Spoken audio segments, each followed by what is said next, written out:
Breaking news شامل کرتے ہیں قصور پولیس کا مثالی اقدام، مستحقین میں راشن بیگ تقسیم کرنے کا سلسلہ مرحلہ وار جاری۔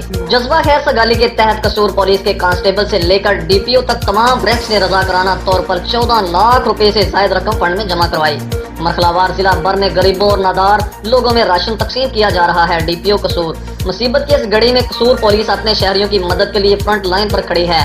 پولیس کی طرف سے راشن شہریوں کو گھروں میں جا کر تقسیم کیا جا رہا ہے۔ ڈی پی او قصور، سول سوسائٹی، انجمن تاجران، وکلا اور صحافی برادری نے قصور پولیس کی اس کاوش کو خراج تحسین پیش کیا ہے۔ رپورٹ حاجی محمد امین کمبوڈ، ڈسٹرکٹ رپورٹر قصور۔ راشن مہیا کیا گیا ہے۔ ہماری کوشش یہ تھی کہ اس اسکروٹنی کمیٹی نے ان لوگوں کو سلیکٹ کیا جو واقعی ڈیزرونگ تھے، جن کو کہیں سے بھی ہیلپ نہیں ملی، اور یہ آج اس وقت 400 گھروں میں یہ ہمارا پہلی کانوائی جو ہے نکلے گی پولیس لائن سے، ان کے گھروں تک ان کا راشن پہنچائے گی۔ یہ جو راشن پیکج ہے یہ 15 ڈیز کے لیے ہے، اور اس میں مختلف فوڈ آئٹمس ہیں، جس میں آٹا، چینی، گھی، چائے، دالیں، مسالہ جات اور دوسری نیسیسٹیز جو ہیں یہ شامل ہیں۔